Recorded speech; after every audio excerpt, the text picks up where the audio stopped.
Hello, and welcome back to Belmont Bunch, again.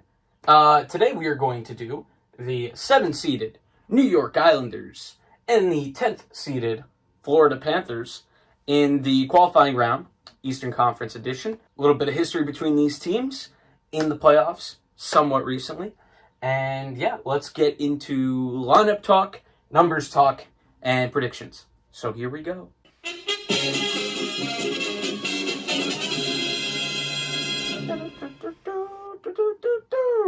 That's me singing the intro. All right, so I'm going to be kind to the visitors and start with them, actually.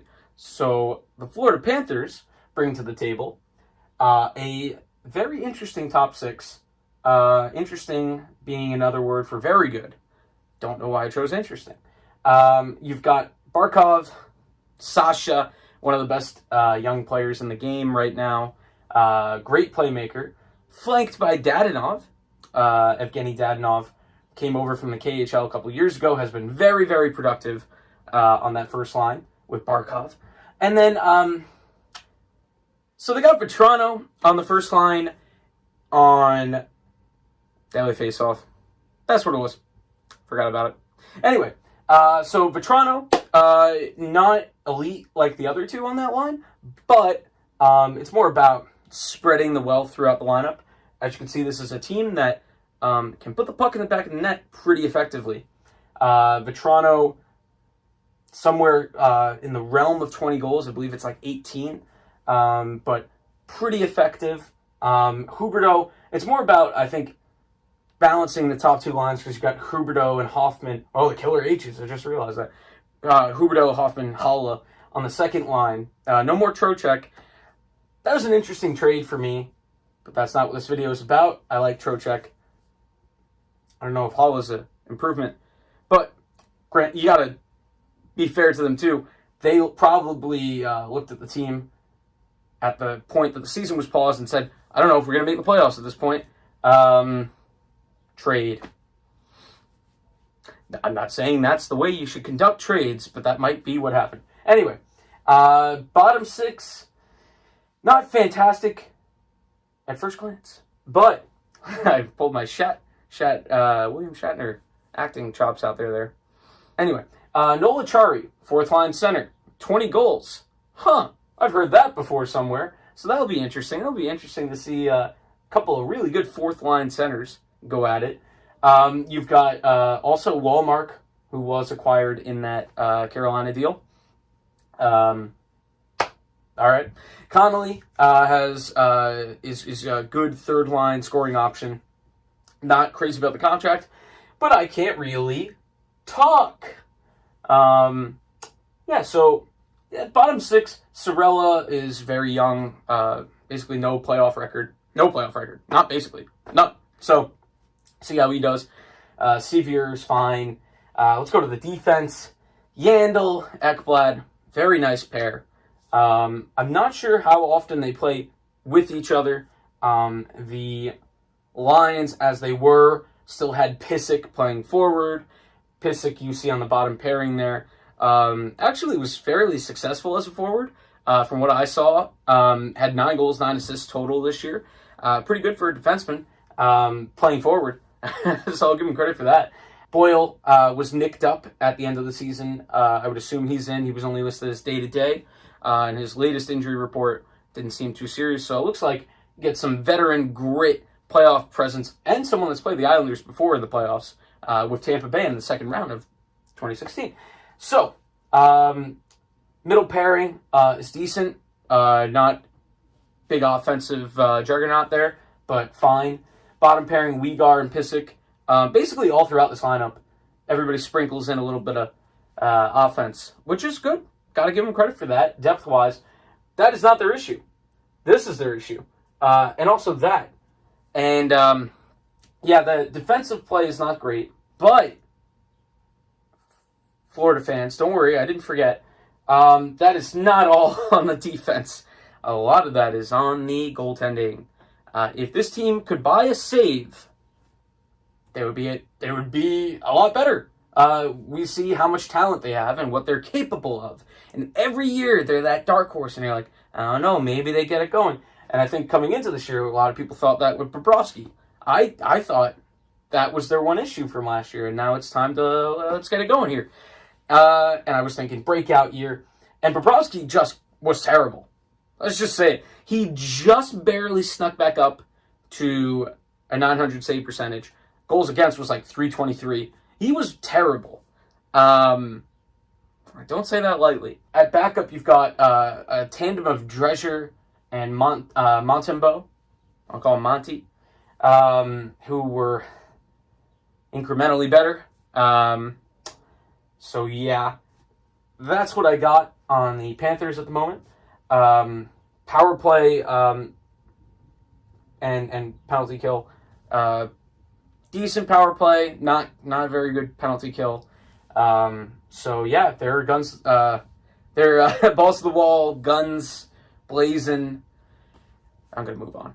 All right. So Islanders. The Islanders, completely the opposite of the Florida Panthers, which will be an interesting thing to watch in this series. So let's go to their lines. Of course, you've got Barzal, who scored a great goal against the Panthers earlier this year, a little shake and bake backhander.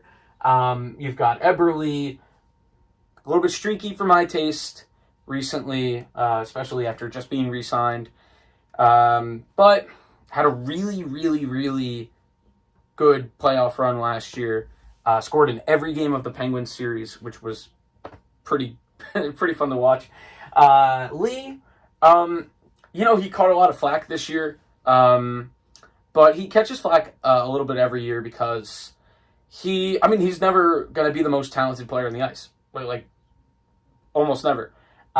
His presence, leadership-wise, is there. You're going to hear a lot of platitudes as I talk about the Islanders lineup, because on paper it's fine, and it makes you wonder, how could they be actually okay? And then you remember their coach is Barry Trotz, and it's a little chip on the shoulder, good leadership group type thing.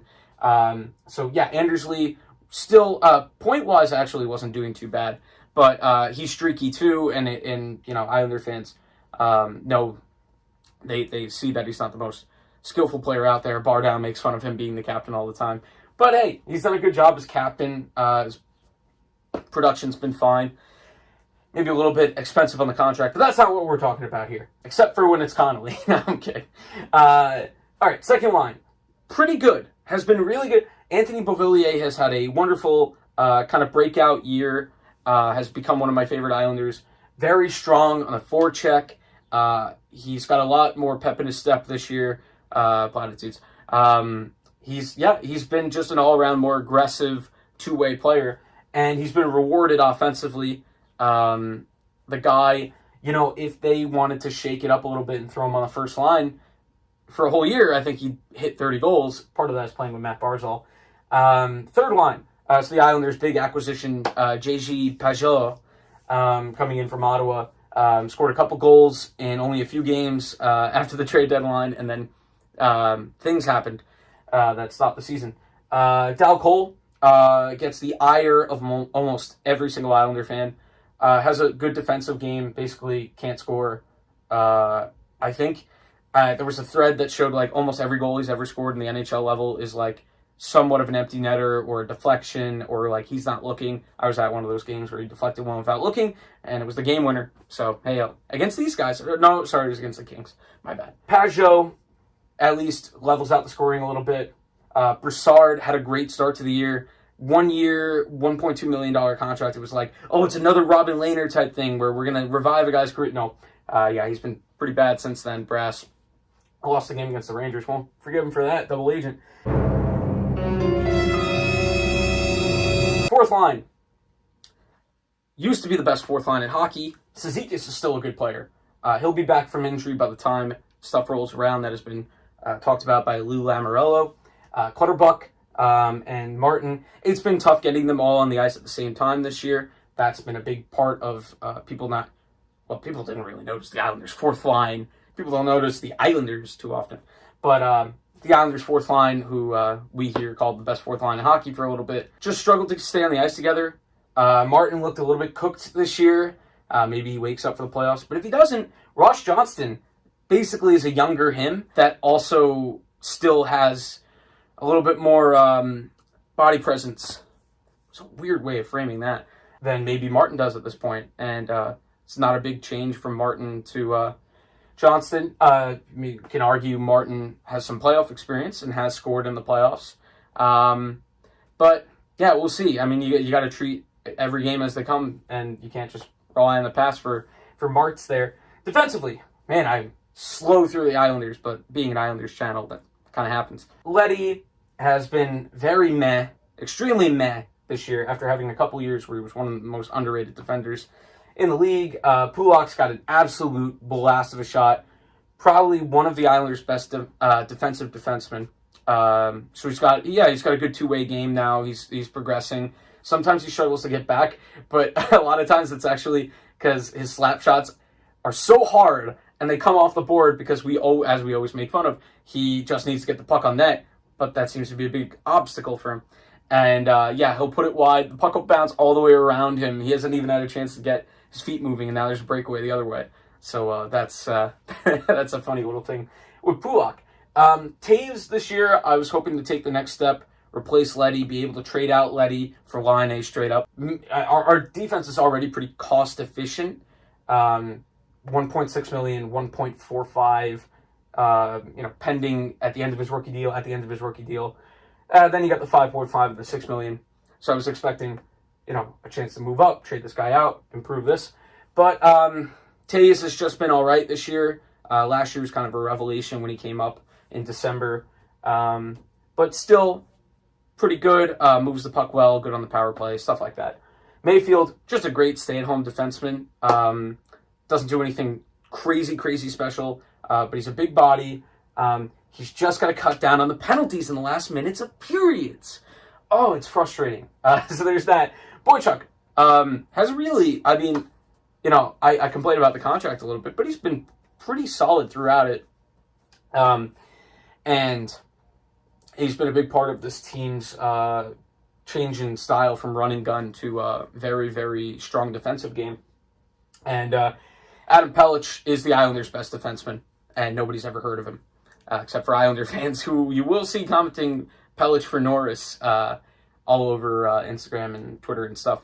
So there's that. Yeah, Pelech, Cizikas, big change in. So obviously the Islanders last year, one of the top two, was the best defensive team in the league, with Lehner and Greiss winning the Jennings. So, it's not been as great this year. The goaltending has been fine comparative to last year. It's been good overall, but last year was just immaculate goaltending from both guys. Greiss this year, he's 34, I think now, 33, 34, and this year he looked a little bit more like it. Last year was phenomenal, on the level of Lehner, stat-wise. But you wouldn't have known because obviously Lehner was a big story. Varlamov, unenviable position coming to the Islanders with the fans having just made such a big connection with Robin Lehner and then watching him go. But I would say he hasn't fully won over everybody, but he was very solid. And in this series would definitely have the edge over Bobrovsky. With that segue in, I'm going to talk about the goaltending for a second. The Islanders have a distinct edge in goal at the, based on the play. Yeah, obviously, Bobrovsky last year played very, very, very well against Tampa in that gigantic upset for Columbus. But, man, he just looked completely lost this year. You're paying the guy a lot for a long time, but you got to take this series seriously. That was hard to say. So maybe it's Monty or Drescher in Game 1. Or, Bob gets Game 1, and if the Islanders score goals, then, see a different goalie in Game 2. Got to react quickly. It's a best of 5. The Islanders got an edge there. Maybe there's an argument from some Islander fans that Greiss starts. Just history against... he was the MVP of that series a few years ago. Him and Tavares, of course. But Varlamov this year, based on his numbers this year, it's got to be Varlamov. But I'll at least hear the idea of Greiss starting based on history. But, you'll notice injury-wise, both teams pretty healthy. Bobrovsky was nicked up. Boyle was nicked up. They are both probably going to be fine for this series. The Islanders, they're going to be, you hope, they're going to be a different team because they're going to get their fourth-line center back, who was kind of the heart and the soul of the team, scored 20 goals last year. One of the best penalty killers I've gotten to see. They're going to get Boychuk back from a disgusting eye injury. They're going to get Adam Pelech back. That one is, that's the key. It's the key to all this. You know, he's a funnier character than we've had before. So if we can get him going, this is a Red Letter Media reference. Anyway, so numbers-wise, obviously Florida run and gun, Islanders opposite of that. Islanders got away from their defensive play, mostly through losing Pelech and a little bit of Boychuk and Cizikas. Offensively, you're getting what you're getting. It's somebody's going to have to wake up. Nelson, forgot to mention, most consistent player in the Islanders, even more so than Barzal. Barzal's higher ceiling. Nelson is just fun. He's great, man. I love him. Funny, a few years ago, would never have said that. Such a good two-way second-line center. Much like Horvat in Vancouver, just one of those guys that I think of as like just the perfect guy to be if he's your second-line center, you're pretty happy. So, this all being said, and yeah, I went on a little bit longer this time because I'm a big Islander fan and know a little bit more about the Islanders. So let's go through the three phases of the game. I'll do this quick because I've gone through it already. Islanders in goal. Defensively, Islanders. Offensively, Panthers. Pretty clear cut, I think, there. Maybe you'll say, Bobrovsky can turn it around. Sure, he can. I'm going to say no, but he can. So, what we're going to do here is we're going to take the Islanders in this series. This is not just me being an Islanders channel and being invested in the Islanders very heavily. Not monetarily. Looks at all my jerseys over there. But I just think, and this is kind of a theme, you've seen this, I picked Arizona over Nashville because Arizona is a good defensive team. That series has a lot of parallels to this, goaltender-wise, defense-wise, not having much offense-wise. Islanders are a lot like Arizona, maybe with a little bit better coaching. No offense, it's Barry Trotz. But yeah, so I'm going to take the Islanders. I could see it going 5. Of course, if Pelech gets hurt early on, the Panthers might just roll if they can just outscore the Islanders, which many teams can. But I am going to take the Islanders, more steady goaltending. So you've got options in net for the Islanders. Defensively, there's going to be a lot of guys coming back healthy. Dobson, I didn't even mention Dobson. Noah Dobson will probably sit. They've got Andy Green in case Pelech re-aggravates anything. They've got depth. Good veteran depth, too. Not just like young guys who are unproven.